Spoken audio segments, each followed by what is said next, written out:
gelsin sana. Şunlar abi. Baştan.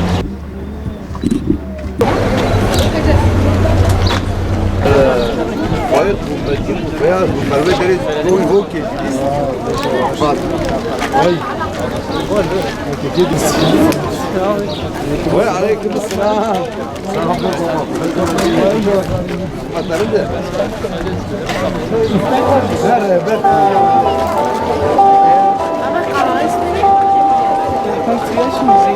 O Rehber TV, Ülke TV.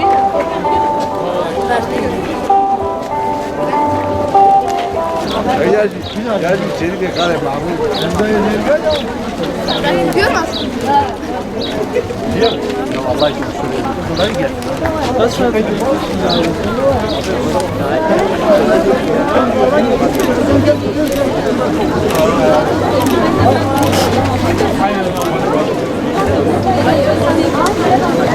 Ramazan nasıl ki?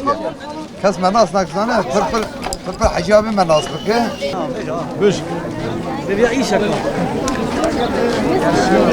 İsmim Furkan Beyazı, 8. sınıfa gidiyorum. Bugün LGS vardı, LGS'ye geldik. Çok kolaydı sınav. Matematik biraz zorlasaydı yine iyi bir sınavdı. Zaman mesela 15 dakika kaldı, ben LGS'mi bitirdim. Zaman bayağı bir yetti. Türkçe, çünkü dün ilgin testler aldım. Türkçe'ye çalıştım, hem her bildiğim konulardan çıktı. Kuruçeşme Anadolu Lisesi.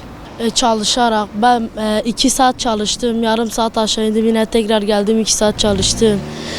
Öyle işte. Adım Mehmet, soyadım Coşan. Bugün LGS'ye girdik. LGS kolaydı. Sadece biraz matematik biraz zorladı. O da zordu. 5 boşum vardı. Daha yeni çıktım zaten. 350'nin üstü. Anadolu Lisesi. Günde 3-4 saat ders çalışarak.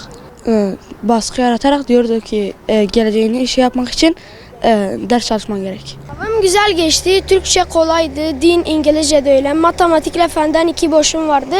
Yani kısacası kolay geçti. Orta seviye. Hedefim Sezai Karakoç Anadolu Lisesi. Yıl boyunca ödevimi yaptım.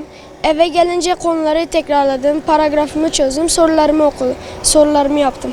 Böyle geçti günlerim. Yani ailem bu sürede bana kitap alarak, bana yardımcı olarak geçirdi bu süremi. Sınav iyi geçti. Matematik biraz zordu. Hedefim İMKB, Borsa İstanbul. Yıl boyunca çok çalıştım. İnşallah giderim. Vallahi biz elimize gelen imkanları sarf etmişiz. Gerisi onlara kalmış zaten artık. Yani ne yapacaklar artık onlar şey etmeleri lazım. Yani benim görüşümüm bir fen listesi çıksaydı. Vallahi kızım var içeride. Vallahi fazla çalışmıyordu. Çalışıyordu ama baskıyla çalıştırıyorduk. Fazla çalışmıyordum. Her türlü desteği veriyorduk yani her türlü şeyden sürekli teminliyorduk. Sürekli çalışma şeyi yapıyorduk. O boş kalmamasın diye çalıştırıyorduk yani. 2 senedir yoğun bir çalışmanın artık bugün neticesini alacağız inşallah. Uzun çalıştı. Stres yapmadıysa inşallah bildiklerini yapmıştır. Yani çalışması için olumlu ortamları oluşturmaya çalıştık. Dershaneye gitti. Evde kendisine alan oluşturmaya çalıştık. Sıkmadan, çok da gevşek bırakmadan çalışmasını istedik. Kendisi de bunu yaptı diyebiliriz. Emeklerin karşılığını alır inşallah.